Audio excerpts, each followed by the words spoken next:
Hi, and welcome to AXSchat. We're delighted that we've got Tim MacDonald with us today. Tim is a bit of a social media superstar and has been involved in working with online marketing for a long time. He's also in the community manager and worked for Huffington Post. So welcome, Tim. It's great to have you with us. You've been doing some really interesting stuff around No Child Hungry and social good projects. So can you tell us about what it was that, first off, attracted you to social media? Like we didn't know how attractive it was, and also how you got involved in starting to do social projects. Yeah. Well, I think my first entrance into social media was really back when I was in real estate, and I worked for a developer, and we were in this big project, and there was a bunch of these college and high school age kids that would come in and help us do the demo on the buildings. And on their lunch breaks, you know, I became friends with them because I saw them all the time. And on their lunch breaks, they'd always show me these things on their phone on Facebook, and it was like a funny picture or a joke. But I looked to see where it came from, because the only thing I knew about Facebook, because people my age weren't allowed to be on Facebook then, was that, you know, it was coming from somebody like over in Australia. And I'd be like, well, wait a minute, are you friends with that person? And they're like, no. And I'm like, well, how'd you get it? And they said, well, I got it from a friend of mine. And I'm like, oh, is your friend a friend of that person? And they're like, no. And so on and so on. And finally the light bulb went off in my head that said the way that we were going to be able to communicate and the speed at which we were going to be able to communicate was going to change forever. And that's what kind of got me really interested in social media to begin with. So as soon as Facebook opened up to people that were outside of school age people, I jumped on Facebook and I reconnected with everybody that I went to high school with. I, started, making friends with as many people as I could. But about a year after that is when I became familiar with Twitter. And the reason why I love Twitter was because Facebook, you needed to actually mutually connect with somebody. You needed to reach out and say, yes, I want to connect with you. They needed to say, yes, I want to connect with you. And then you could start seeing each other's stuff. You could start having conversations. Twitter, it was like the whole world opened up and you were just listening to anything that you wanted to listen to. And I know that sounds funny because most people are like, wait a minute, Twitter, that's broadcasting, right? That's where we send out stuff.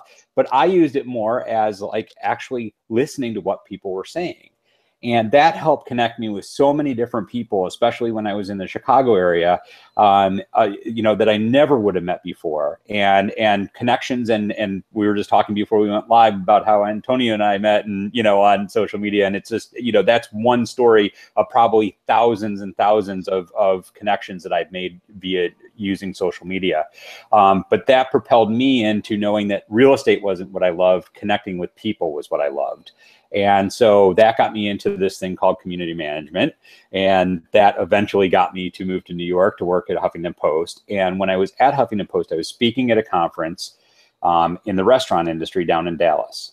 And there was a side event after the main conference was over called Changers of Commerce. And they asked me if I wanted to speak. And I had no idea what I was going to talk about. So I'm listening to Kat Cole get up and talk about, small enough to change and big enough to matter. And, I listened to, Jeff Power get up and talk about, all the work he's doing over in Africa and how we need to make sustainable change, not just throw more money at problems. And then I heard Jessica Miller-Morell get up and talk when she was living in Oklahoma, and they just had a tornado come through, about how she used Twitter to raise money to help the families in her community that were devastated by the tornado. And then they're like, okay, Tim, are you ready? Do you have a deck? And I'm like, no. And I still have no idea what I'm going to say. And I got up there, and what I did say was I didn't have a story to share, but what I could do with my network, with where I worked, with the people I knew, with my personal voice, is I could help share other people's stories. And at that moment in time is when somebody in the audience that did work with No Kid Hungry on their social media team said, you don't know who you're saying that to. And I said, yes, I do, because I've come to meet all of you over the last 2 days. I know this is a smaller group than the entire conference. The people here are the ones that I know I can trust to say that to.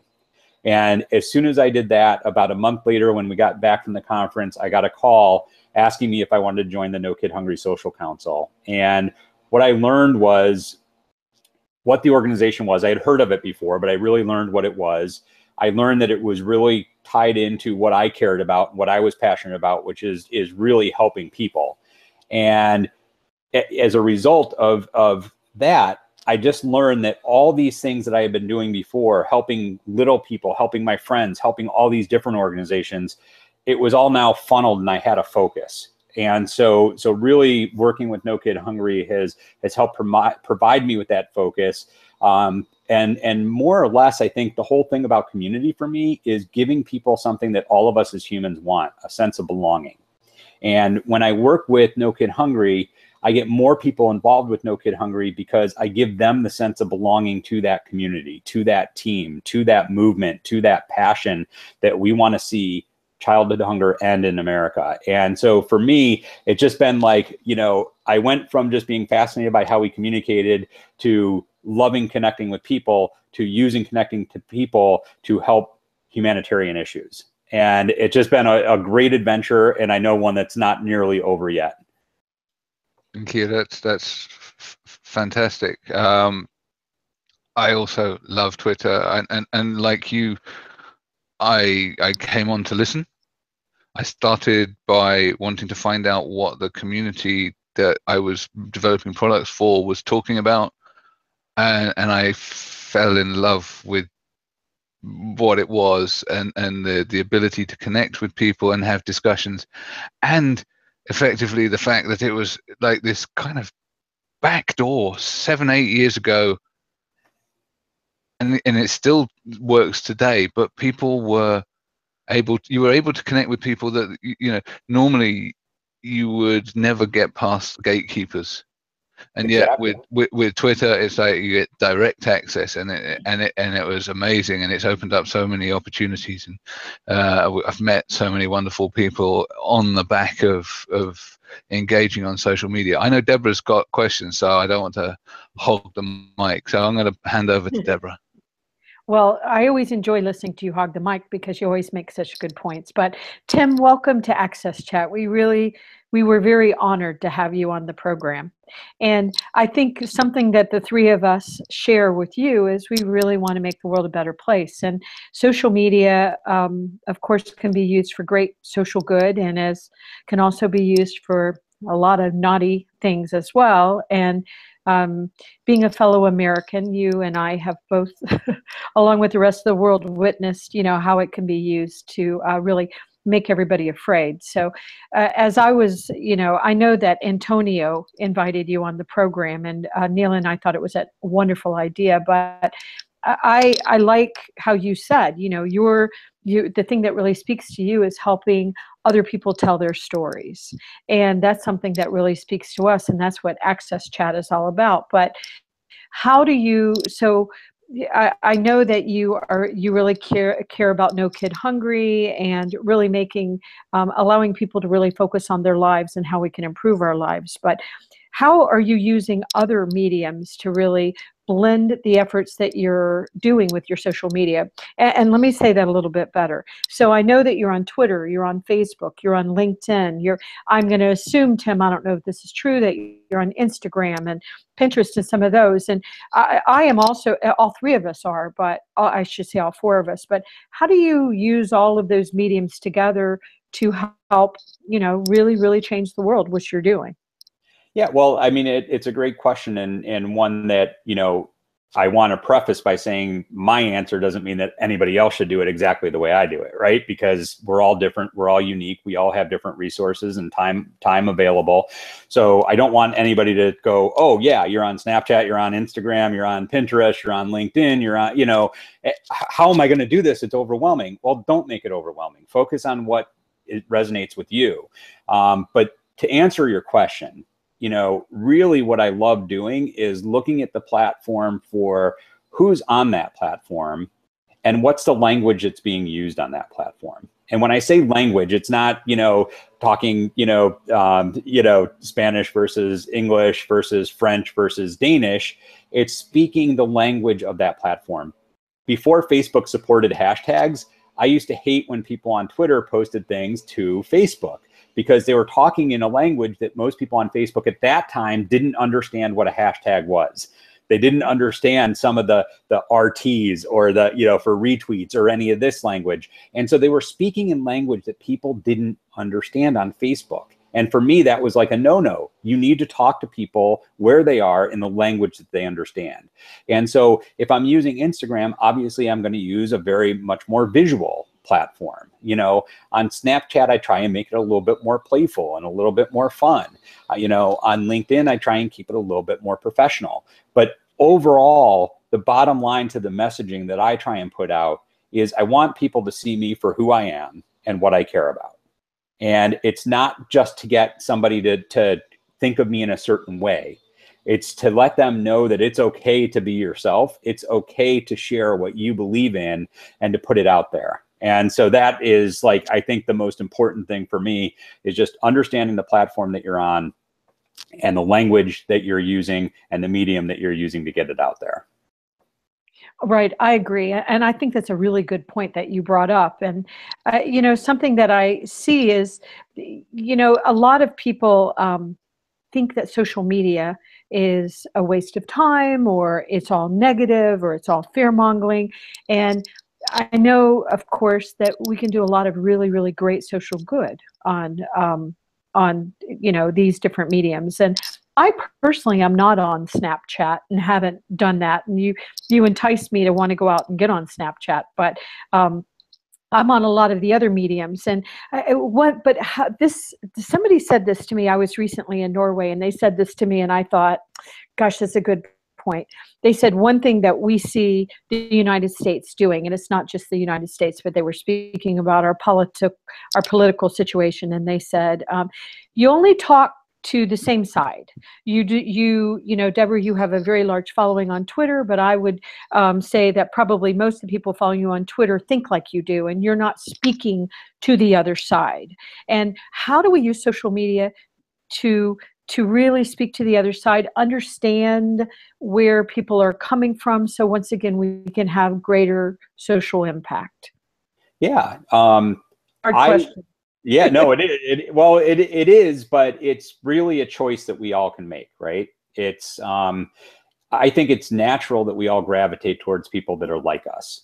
But when I was at Huffington Post, one of the things I learned there was I knew that we wouldn't have good conversations, whether it be on HuffPost Live, in our comment section, wherever it was going to happen, if we didn't have people coming at it from different viewpoints. And so I made it a point on Facebook and on Twitter to search for people that were not only talking about Huffington Post and a lot of the liberal, viewpoints that we have, but also I purposely went out and looked for Tea Party candidates, and I looked for, the ultra conservative parties, and I friended them, I followed them, I engaged with them, and I invited them to have a conversation with me, not because I wanted to debate them, but because I wanted to welcome them into our community. And some of them just shut the door because of where I worked, and other ones were really receptive to it. And I'm still friends with some of those people now. And I think if we just open our minds up to the fact that we can connect with other people, it's a choice for us. Just like it's a choice, if we don't want to hear that, we can shut it out. And I don't think there's a right or wrong way, but for me, I think understanding all sides of a situation makes me a much more balanced and well-rounded and more informed person than just hearing conversations from one side that thinks like me. I agree. And I love Huffington Post. I'm one of many bloggers on HuffPost, but I also do try to watch and listen to other things. I will tell you, after the election, I went on a bit of a social media and political entertainment media diet because it was too disturbing for me. But I'm focused on, I'm trying to listen to all the conversations. But let me turn it over to Antonio. I know he has a question. I think so nice to have you here with us. I know that you have been recently in Denmark. That's correct? Yes. So I have a long story with Denmark, because my brother, who now lives in Canada, used to study in Denmark for a couple of years. And while my brother was in Denmark studying in the area of social services, every summer, every summer and every holidays, my family in Portugal, we we were receiving families from the Danish social services. So they had, parents were, could be in jail, or they were in any type of probation, and they didn't have much contact with their kids, and that they were trying to facilitate their engagement and help them to spend some quality time together. So we usually receive them in my country.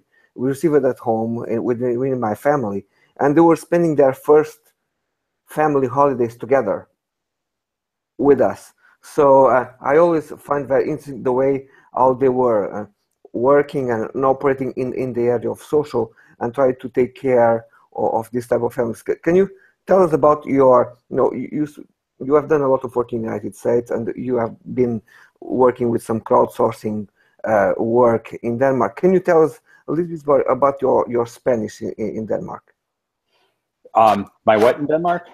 Your experience in Denmark. Oh, my experience. Yeah. Well, I've been there 3 times, and I'm going back for my 4th time in January next month to speak at a conference over there. But I think every time I go, it really gives me some valuable lessons about, how we can look at life differently than we do in America, especially, which is what I'm familiar with because that's where I'm from. But it's one of those things where I think last time I was there, 2 things really jumped out at me is the metro, or their, train system. You buy your ticket, but unlike in New York City, where you have to put your ticket in to get through the turnstile to get on the train, you just buy your ticket and you walk right on the train. So you could just as easily not buy a ticket and walk on the train. And I had asked the gentleman that I was with, I said, how do they enforce this? I didn't see a turnstile. And he said, well, there's somebody that comes on the train and you get a pretty hefty fine if you don't have your ticket. So the value, it's not worth, the cost of getting caught to cheat it, all the time. And I was like, it made me stop and think that if it was that much of a deterrent in a country like Denmark, I wonder how that would work in the US. And would people be trustworthy enough, or would they let it go? And so it really just, even though he said he didn't feel like they were that much more trustworthy, I took it as a sign that they were. And the other thing that I really experienced last time was how punctual people in Denmark are, but nobody ever seems to be in a rush. Wow. I never saw anybody running to catch the train. If the train was there and you were going down the stairs and you went to the door, they'd politely knock. And if the door didn't open, the train would go, and that would be it, but it wasn't like anybody racing to run to get to the train. There was nobody, hustling down the sidewalk and pushing people out of their way. It was just all a very relaxed, very laid back kind of atmosphere, but yet everybody just is so punctual at what they do. And so I think, all these lessons that I start to learn, and also I think too, because Denmark's a socialistic society, and they take care of their people, like you were referring to, Antonio. And so, for me, it's very interesting some of the way that their culture is, because of the way that their economy is it makes me have to stop and think about what I'm telling them and the conversation I'm having with them every time, because they view things a lot differently than the way we do. Even though they're taught English in school, they're taught English history in school, they know more about the United States than we do about Denmark. Let's put it that way. And it's fascinating just to have conversations and really every time get to learn more about their culture and what makes them tick, and what their dreams and what their goals are, and how their political system is different than ours. It's every time I'm just like fascinated by what I learn. It is interesting, and the Danes have this concept of hygge, which is essentially warmth and well-being, and enjoying each other's company in a sort of familial setting. And I think that it's not surprising that they're, by most metrics, the happiest nation on earth, because they are taking satisfaction out of what's around them, and whereas I think that Anglo-Saxon society, so be that the UK or the US, we we are more capitalist. We are more focused on measuring ourselves and our self-worth by our job titles and the money in the bank account and everything else. And you look at the Danes, and they have a much lower differential between the guys at the top and the guys at the bottom, and they also have a very self-deprecating culture. So I think it's a really interesting culture. I've worked with the Danes myself, and I think we have a lot to learn from them. Well, I think, it's interesting because I did learn that they actually teach empathy in school too. Wow. And Oh wow! Can you imagine like being taught when we were growing up as students, being taught empathy? I mean, I didn't even learn what the word empathy was until I was in my mid-20s. Right. Yeah. Good point. Yeah. And I think your comment about how they don't have these hierarchies of positions in society is, that's one thing that, nobody looks down or up to anybody else. They're all on a very level playing field. And so obviously, like the queen is got the royalty aspect, but outside of that, like, it doesn't matter if you're sweeping the streets or if you're the CEO of a company. Yeah. I found that when I was in Norway, I found a lot of that happening in Norway too. And I was invited to speak at a conference that Neil spoke at last year, Funka in Sweden. And they said, well, we're not making you the keynote speaker because we don't elevate one speaker over another. And I thought, this is the way it should be. It's like we all matter. And a lot of the work we're doing is making sure that people with disabilities are included, and that we really understand that it's all about human potential. It's not about you're better than me or I'm better. It's about human potential. So that it really, really speaks to me, those countries. I just think that, as Neil said, we have a lot to learn from them. Since we're on this chat with your overarching topic, a couple years ago when I hosted the Community Manager Appreciation Day Hangout, we did one on communities with disabilities. And, we were doing it with people who, were blind. We were doing it with people who couldn't hear. And it was just fascinating, just the simple aspect of what we take for granted, getting on a Hangout like this, and the coordination and how we had to troubleshoot things differently than we normally do to get them on the Hangout. But what I really learned from that, and what really has stuck and changed my mind, is on Twitter, we all look and we always tell people, all these social media gurus and mavens tell everybody that they need to have change their avatar so you don't have the egg. And what I learned is, if you're a blind person, why does it matter what your avatar is? Because you don't see it. Yeah. And so it's quite funny. Yeah. We can always spot. It's like either you're a Twitter noob or you're blind.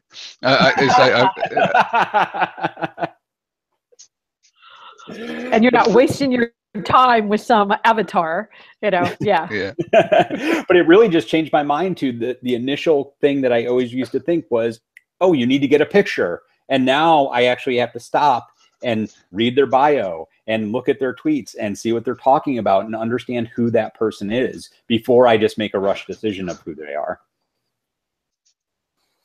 Good point. I think it does teach you to step back. Tim, Antonio?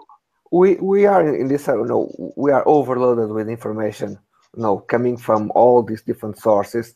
We reach, we have the capacity to reach more people than ever before. You are just mentioning the fact that you end up knowing about the word empathy when you were in our mid-20s. So, but you also, at the same time, the fact that we are connected, puts a lot of challenges, difficulties that sometimes can influence in the way how we are as individuals and our own well-being. And how do you see the way how we use social networks today as a way to help us to cope with our well-being and with the pressure of modern life?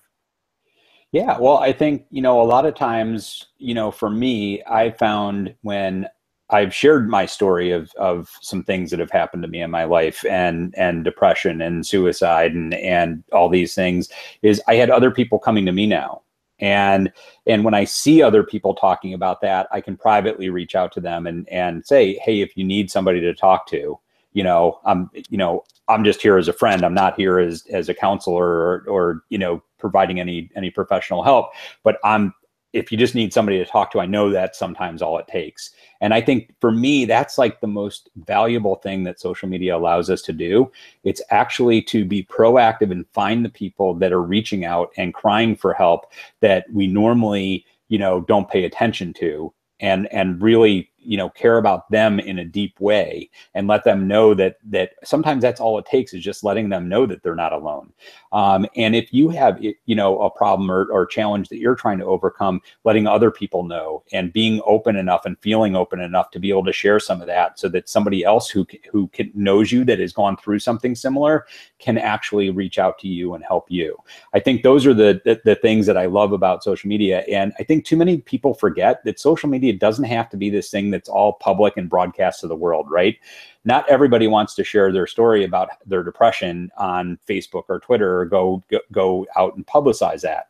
But if you can share that, you can connect with somebody because they're doing that. And then we jump on a Skype call together. We jump on a telephone call together. We jump on a Zoom call, whatever we do. We're using digital media to still have those two-way conversations with each other, but we're not having to broadcast it to the world. And I think that's the beautiful thing too, is we don't need to look at social media as this one-to-many and let the world listen to my problems and my challenges and what we perceive, I think, especially in the Western, civilization, as weakness. I think that we can actually use these things in such more of an intimate way that helps us get so much more help and helps us get other people help. And it's just like, that's the simple thing that we can do, is just not look at this as how many people we can reach, but how many people we can impact, just one at a time. Right. Well said. Well said.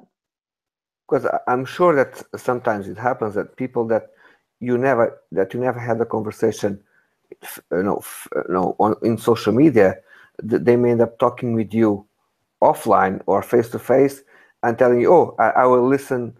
I was listening to your Facebook Live. I was listening to your tweet."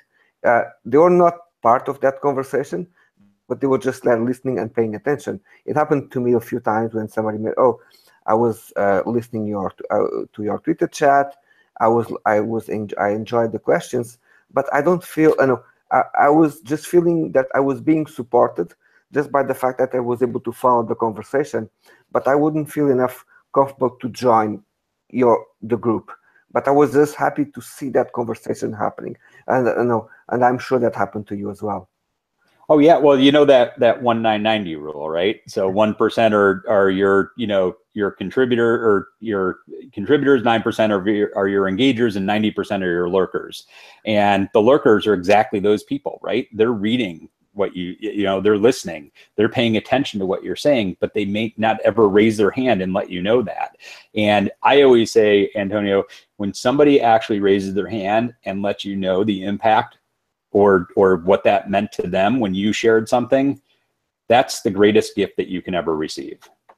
And for me, when somebody shares something, whether it be an hour ago, a week ago, or 5 years ago, and the impact of something I did online and what that meant to them, I just open my heart and receive that as the best gift I can ever receive, because I know if they're sharing that with me, there's probably 90 other people that have been impacted by my actions and my words that I can feel just as proud of, but they're actually sharing that with me now.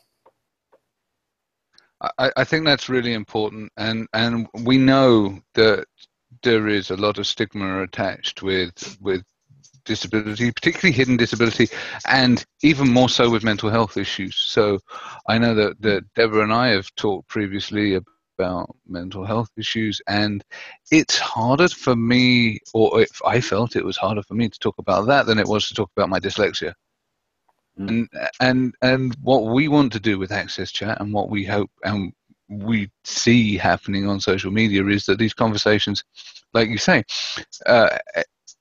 there are a lot of people watching what's happening, but we hope that it gives people the courage to come out and talk about it and create that kind of welcoming atmosphere where people feel more comfortable, and that change will happen over time, because it's not going to be quick.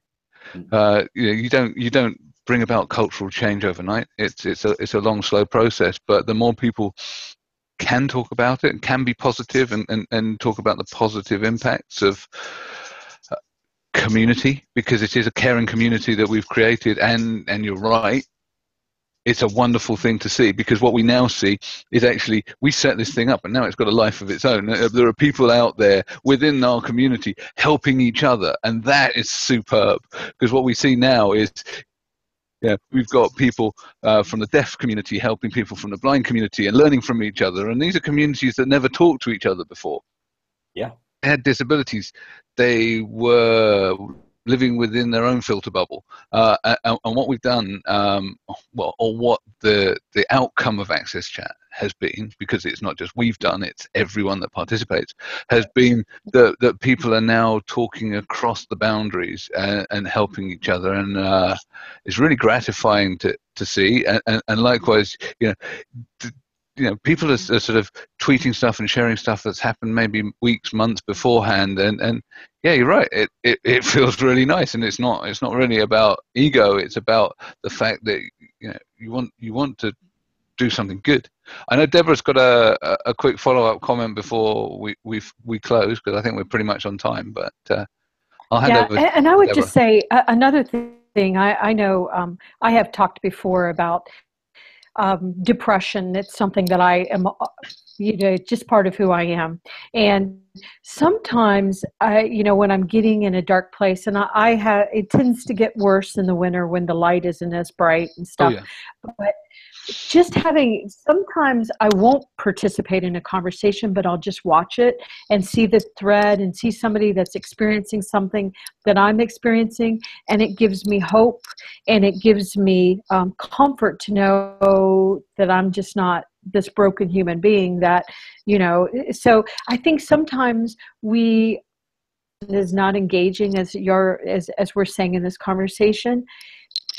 Just to give somebody hope, like you were saying, Tim, when somebody's contemplating suicide, just giving somebody just hope enough to make it through the next hour, I think is such a beautiful thing that can happen with all the work that we're doing. So we really, really applaud the work that you're doing, Tim, and we're really honored to have you on the program. And I will turn it back over to you, Neil, to close.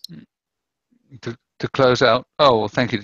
I'll just echo Deborah's comments. I think you're doing a grand job. It's been great to have you on. We're really excited to have you join us tomorrow night for the Twitter chat. It'll be fast and fun. I was going to say furious, but actually we do it in good spirits, not bad. So thank you very much, Tim. Well, thank you. I'm looking forward to it, and I will be all ready for you in the afternoon, my time, evening, your time. Yes, of course. Yeah, I've still got it in my head. It's dark here already. We've got the winter blues. Yeah, fun. Thank you so much, Tim. Thank you. Bye-bye. Bye. Bye.